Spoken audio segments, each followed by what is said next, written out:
नमस्कार दोस्तों। स्वागत करूंगा आपके अपने YouTube channel yes study by Bhanu sir पर।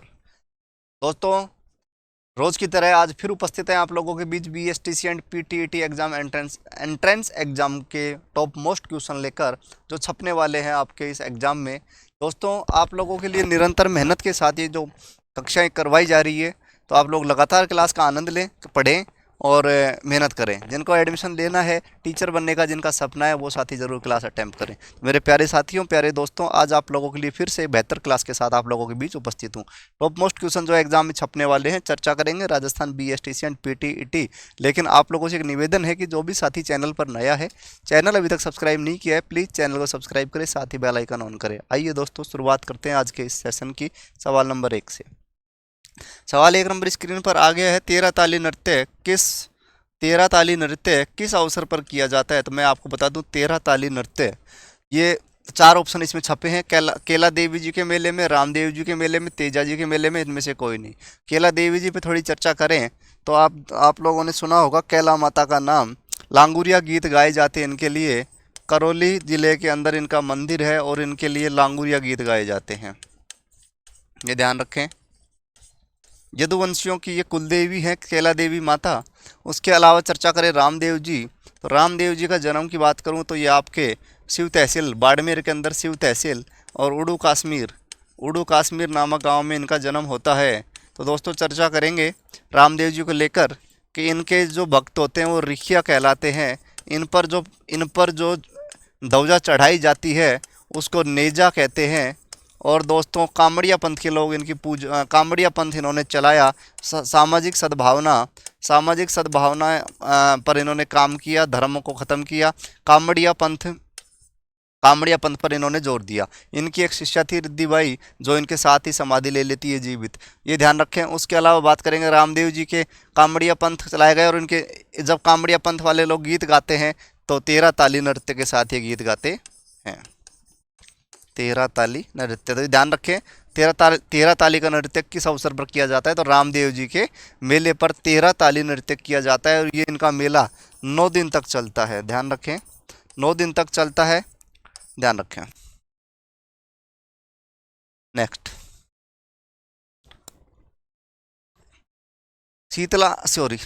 सीता माता वन्यजीव अभ्यारण्य मुख्यतः किस वन्यजीव के लिए प्रसिद्ध है? भाई, कोई ना कोई अभ्यारण्य किसी ना किसी जीव के लिए प्रसिद्ध है। जैसे शुरू की बात करें तो ताल छापर काले हिरण के लिए प्रसिद्ध है। इसी प्रकार पूछा गया कि सीता माता वन्यजीव अभ्यारण्य जो किस जीव के लिए प्रसिद्ध है? तो सबसे पहले बात करेंगे, इसमें जो राइट आंसर रहने वाला है वो तो चर्चा कर ही लेंगे। सीता माता अभ्यारण्य, पहले तो मैं आपको बता दूं, प्रतापगढ़ जिले के अंदर स्थित है। कौन से जिले के अंदर? प्रतापगढ़ जिले के अंदर स्थित है। और ये उड़न गिलहरी के लिए प्रसिद्ध है सीता माता अभ्यारण्य। ध्यान रखें, ये एग्जाम में छप सकता है। उड़न गिलहरी के लिए कौन सा वन्यजीव अभ्यारण्य प्रसिद्ध है? तो आप बता देंगे कौन सा? सीता माता। और काला हिरण के लिए पूछे तो आपका एक है ताल छापर चूरू, ताल छापर चूरू में। तो ध्यान रखें। चलते हैं नेक्स्ट की ओर और चर्चा करेंगे नेक्स्ट सवाल के ऊपर। 3 नंबर सवाल आपको स्क्रीन पर नजर आ रहा होगा। राजस्थान में पेट्रोल रिफाइनरी कहाँ लगाई जाने वाली है? अभी राजस्थान में पेट्रोल रिफाइनरी लगाई जाने वाली है, कहाँ लगाई जाएगी? तो मैं आपको राइट आंसर जो बता दूं वो है पचपदरा, बाड़मेर के अंदर। नेक्स्ट की चर्चा करेंगे। लोंगोवाला की लड़ाई किस जिले में हुई थी? तो लोंगोवाला की लड़ाई, ये मान लीजिए पाकिस्तान के साथ हुई थी, पाकिस्तानी बॉर्डर पे हुई होगी।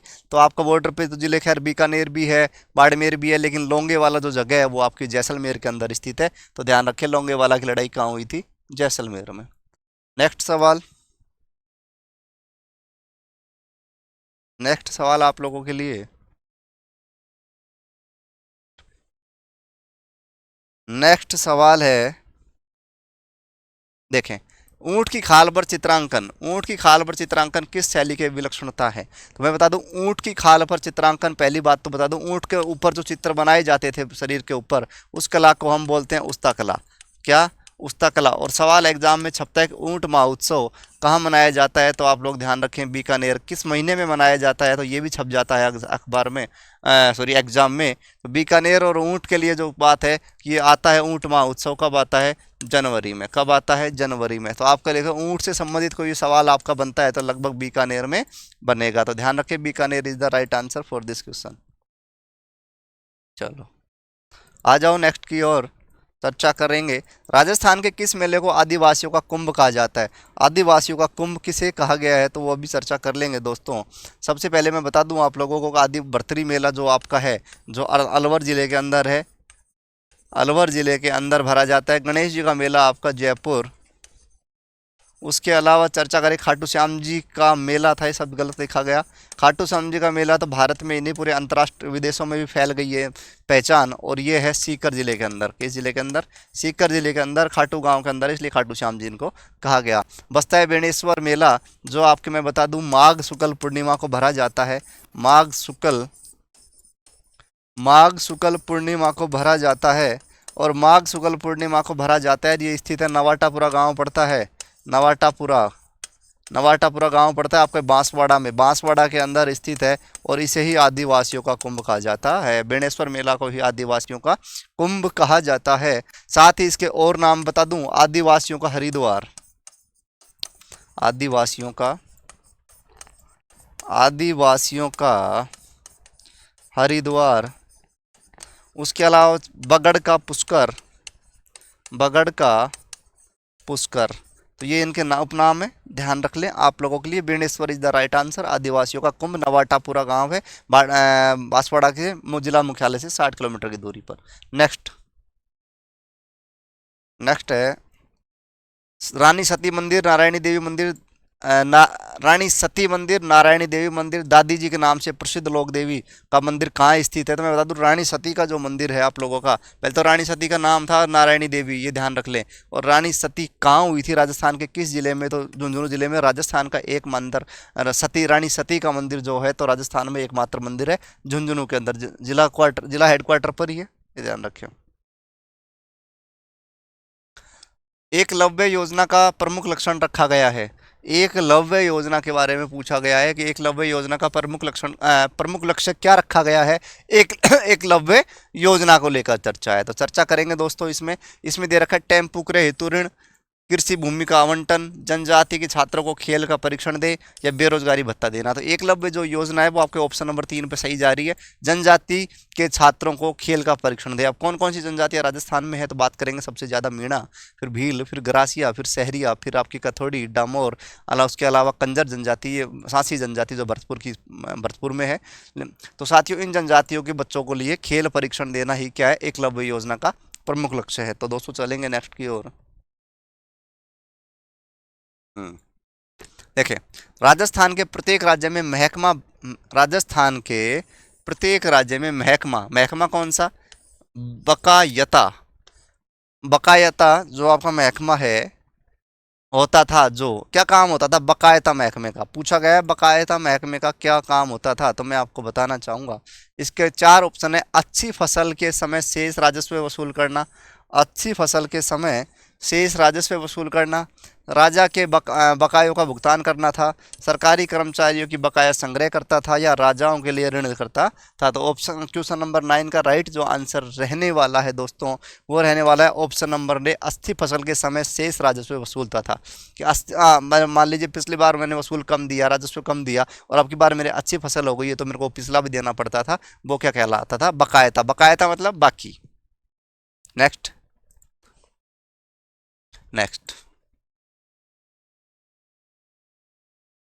अयोध्या में निर्मित राम जन्मभूमि मंदिर में प्राण प्रतिष्ठा कार्यक्रम संपन्न हुआ। ये लेटेस्ट हाल फिलहाल का करंट का क्वेश्चन है दोस्तों, कि अयोध्या नगरी में आपको बताया राम जन्मभूमि मंदिर में राम की प्राण प्रतिष्ठा करवाई गई। कब करवाई गई? तो अभी हाल फिलहाल आप लोगों को पता होगा, ये तो 22 जनवरी 2024 is the right answer. Next Chetak परियोजना किससे संबंधित है? 4 इसमें है। चेतक परियोजना तो आपको पता है क्या राज्य सरकार से संबंधित है? क्या NHAI national highway authority, NHAI, उसके अलावा क्या रीड कोर से संबंधित है जिसकी स्थापना 1961 में। सीमा सड़क संगठन, तो आपको बता दो राइट आंसर जो रहने वाला है सीमा सड़क संगठन। नेक्स्ट चले, ये सब सड़क से संबंधित था। चेतक का मतलब चेतक दौड़ता है, दौड़ता का है रोड पर, तो रोड पर सड़क पे जितने भी संबंधित कार्य मुख्यालय थे वो सब आपको बताए। राजस्थान दिवस कब मनाया जाता है? राजस्थान दिवस के बारे में पूछा गया है, तो मैं आपको बता दूं कि राजस्थान दिवस जो आपका है ये आप लोगों का कब मनाया जाता है, तो 30 मार्च को राजस्थान बना था। आपको पता होगा राजस्थान का एकीकरण 7 चरणों में पूरा हुआ। मत्स्य संघ, पूर्व राजस्थान, संयुक्त राजस्थान, वृहद राजस्थान, फिर संयुक्त वृहद राजस्थान और फिर राजस्थान। छठे चरण में जाकर राजस्थान बना था। तो दोस्तों वो दिन था 30 जनवरी 1950 का। 30 मार्च 1950 को राजस्थान पूर्ण रूप से तैयार हुआ था। तो 30 मार्च 1950 को राजस्थान दिवस मनाया जाता है। तो ध्यान रखें 30 जनवरी को क्या मनाया जाता है, जो मैंने बोल दिया है, तो आप लोग कमेंट करें कि 30 जनवरी को कौन सी तिथि होती है। नेक्स्ट सवाल आया है, मौर्य सभ्यता के प्रमाण निम्न में से किस स्थान पर मिले हैं? तो मौर्य सभ्यता आपसे पूछी गई है। तो ये प्रमाण कहाँ मिले हैं मौर्य सभ्यता के, तो आप लोगों को बताना है कि मौर्य सभ्यता मिली है भीम डोंगरी, बीजक डोंगरी जहाँ मिली है, वहीं मौर्य सभ्यता बुद्ध सभ्यता मिली है बैराठ के अंदर। बैराठ आप लोगों का वर्तमान में कोटपुतली बहरोड जिले में है। नेक्स्ट, निम्नलिखित में से कौन सा जोड़ा सही नहीं है? कौन सा जोड़ा सही नहीं है पूछा गया। मारवाड़ में प्रतिहारों ने राज किया, बिल्कुल राइट बात है। मेवाड़ में गुहिलों ने किया, वेरी गुड। चित्तौड़ में राठौड़ों ने किया, और आमेर में कछवाओं। तो आमेर भी सही है, इसमें ये भी सही है, ये भी चाहिए, तो ये गलत है, तो आपका आंसर सही हो जाएगा चित्तौड़। चित्तौड़ में राठौड़ों ने राज नहीं किया है, चित्तौड़ में गुहिल वंश ने, राणाओं ने राज किया है। उसके बाद चर्चा कर लेते हैं नेक्स्ट की ओर। इल्तुतमिश ने निम्न में से किस राजपूत राजा पर आक्रमण किया था? मैं बता दूं, बात है प्राचीन समय की, और इल्तुतमिश हमला कर देता है किस पर? जैत्र सिंह पर। उस युद्ध को कहा जाता है भूताला का युद्ध। कौन सा युद्ध? भूताला का युद्ध। तो भूताला का युद्ध आपसे पूछा जा सकता है कि किस भूताला का युद्ध किन किन दो लोगों के मध्य हुआ? तो जैत सिंह नहीं, जैत्र सिंह है। जैत्र सिंह और इल्तुतमिश के मध्य ये युद्ध होता है, तो नोट कर लें आप लोग। एग्जैक्ट तिथि मेरे याद नहीं आ रही है, लेकिन 1226 में शायद ये युद्ध हुआ था। राजस्थान में सर्वप्रथम नगर पालिका की स्थापना कब और कहाँ की गई? तो नगर पालिका के बारे में पूछा गया कि राजस्थान में पहली नगर पालिका की स्थापना कब और कहाँ की गई। तो मैं बता दूं राजस्थान में पहली जो नगर पालिका है 1864 ईस्वी में माउंट आबू में की गई। दोस्तों तो नोट कर लें आप लोग, 1864 में माउंट आबू में पहली नगर पालिका की स्थापना की गई। कमेंट बॉक्स में कमेंट करके ये जरूर बता दें कि राजस्थान में कुल कितनी नगर पालिकाएं हैं। सवाल नंबर नेक्स्ट आपके स्क्रीन पर आ गया है। केसरी सिंह बारठ ने वर्ष 1903 में चेतावनी र चुंगट्या किताब का नाम है लिखकर किस महाराज को दिल्ली दरबार में जाने से रोका? देखो एक मेवाड़ के महाराजा थे जो दिल्ली दरबार में जाकर मुगलों की अधीनता स्वीकार करना चाहते थे, लेकिन एक पुस्तक लिखी, एक किताब, केसरी सिंह बारठ ने एक कविता लिखी जिसका नाम था चेतावनी राज चुंगट्या। एग्जाम में बार बार पूछ चुका है कि चेतावनी राज चुंगट्या नामक पुस्तक किसने लिखी? केसरी सिंह बारठ ने लिखी, महाराणा फतेह सिंह को रोकने के लिए। कब लिखी? 1903 में। नेक्स्ट, राजस्थानी साहित्यिक शैलियों में कौन सा युग्म गलत है? राजस्थानी साहित्यिक शैलियां हैं, कौन सा युग्म गलत है? जैन शैली में है गेपद एवं सोरठा, चारण शैली में वैन सगाई अलंकार, लौकिक शैली में लोक गाथा पहेली, संत शैली में सायाजी झूला। तो आप लोगों को राइट आंसर इसमें करना है कि कौन सा इसमें से भिन्न है, कै ख ग घ। ऑप्शन राइट आंसर आप लोग ऑप्शन में बता सकते हैं। मैं आपको बता दूं चारण शैली वैन सगाई अलंकार से रिलेटेड है, बिल्कुल है। लौकिक शैली लोक गाथा पहेली से संबंधित है। संत शैली सायाजी झूला से रिलेटेड है, लेकिन जैन शैली जो आपकी गेपद एवं सोरठा से रिलेटेड नहीं है। नोट कर ले। सवाल नेक्स्ट, राजस्थान के किस जिले में सबसे कम नगरीय जनसंख्या है? सबसे कम नगरीय जनसंख्या पूछी है राजस्थान में, तो राजस्थान का 33वां जिला कौन सा? प्रतापगढ़। कौन सा? प्रतापगढ़। कब निर्माण हुआ? 26 जनवरी 2008। कौन था उस टाइम सीएम थे उस टाइम? माननीय पूर्व मुख्यमंत्री वसुंधरा राजे। और आप कौन सी समिति की सिफारिश पर बनाया गया? तो परमेश्वर चंद कमेटी समिति थी, परमेश्वर चंद समिति। तो लोग ध्यान रखें प्रतापगढ़ में सबसे कम नगरीय जनसंख्या है दोस्तों। नेक्स्ट, मुख्यमंत्री ग्रामीण बीपीएल योजना का प्रारंभ। बीपीएल आपको पता होगा, बीपीएल की चर्चा की गई है। बीपीएल योजना कब शुरू हुई? बिलो पॉवर्टी लाइन बीपीएल में आपको पता है कि गेहूं फ्री मिलते हैं। जैसे कि बीपीएल में बहुत से फायदे, जो एक्स्ट्रा फायदे होते हैं एपीएल के अपेक्षा। बीपीएल का तो पूरा नाम पूछे तो बिलो पॉवर्टी लाइन, यानी कि गरीबी रेखा से नीचे। और गरीबी रेखा से नीचे कौन कौन आता है? जिनके पास रोटी नहीं होती है, जिनके पास कपड़ा नहीं होता है, और जिनके पास मकान नहीं होता है। यानी कि रोटी कपड़ा मकान मूलभूत आवश्यकताओं की जिनके पास कमी है वो बीपीएल की कैटेगरी में आते हैं। तो आप रोटी कपड़ा मकान हमारी मूलभूत आवश्यकता है, ये नहीं है तो आप बीपीएल की कैटेगरी में आएंगे, आपको सरकार ज़्यादा फायदा देने वाली है। कब शुरुआत की गई बीपीएल की, तो मैं बता दूं ये की गई थी 2011 में। कब की गई थी? 2011 में। अब आपको बताऊं ऑप्शन अगर 2011 के सारे होते तो और चेक करते आगे, लेकिन ऑप्शन एक ही आ रहा है 2011 का, तो कौन सा रहेगा? 3 जून 2011 को बीपीएल की शुरुआत होती है। नेक्स्ट, निम्नलिखित निम्नलिखित में से कौन सा भारतीय टेनिस खिलाड़ी ने युगल स्पर्धा विश्व की नंबर 1 रैंकिंग प्राप्त की है? कौन सा भारतीय टेनिस खिलाड़ी जिसने विश्व की नंबर 1 रैंकिंग प्राप्त की है? तो इसमें आपको ज़्यादा नहीं मैं वो डिस्टर्ब करूंगा, रोहन बोपन्ना है। रोहन बोपन्ना है वो भारतीय जिन्होंने नंबर 1 रैंकिंग, विश्व में नंबर 1 रैंकिंग पर हासिल करी है। और दोस्तों ये है आपके लिए नेक्स्ट, राजस्थान के शेखावाटी क्षेत्र में जागीर प्रथा के विरोध में किसने आंदोलन में भाग लिया? तो राजस्थान में शेखावाटी क्षेत्र की किसी महिला की बात आए कि किस महिला ने भाग लिया शेखावाटी क्षेत्र में, तो मैं आपको बताना चाहूँगा कि किशोरी देवी को आप भूल मत जाना। किशोरी देवी पूरे शेखावाटी क्षेत्र में आंदोलन, 10 सीकर आंदोलन जो हुआ, 10,000 जाट महिलाओं के साथ ही वहाँ बैठी थी, इन्होंने आंदोलन किया था। तो ध्यान रखें कि ये जागीरी प्रथा के प्रति इन्होंने आंदोलन किया, किशोरी देवी ने, ध्यान रखें। उसके बाद चलते हैं नेक्स्ट की ओर। हुमायूं हुमायूं जब कन्नौज में शेरशाह से हार गया था, कन्नौज में जब शेरशाह से हार गया था, भाग रहा था, तो राजस्थान में एंट्री कर जाता है। और राजस्थान में एंट्री करने के बाद एक मेवाड़ के राजा से, सॉरी मारवाड़ के राजा से मांगता है सहायता। कौन से वो राजा थे? या राणा कुंभा थे, या राव जोधा थे, या मालदेव थे, या राणा संग्राम? तो मैंने बताया कि आपको मारवाड़ के राजा के पास गए थे तो कुंभा और संग्राम सिंह तो आप काट दोगे। जोधा के पास आए या मालदेव के पास, तो हुमायूं थे जो मालदेव के समकालीन थे, आप लोग नोट कर लें। नेक्स्ट है आपका 24 नंबर सवाल। राजस्थान का अरावली पर्वत जो विश्व के प्राचीनतम पर्वतों में शामिल है, निम्न में से किसका भाग है?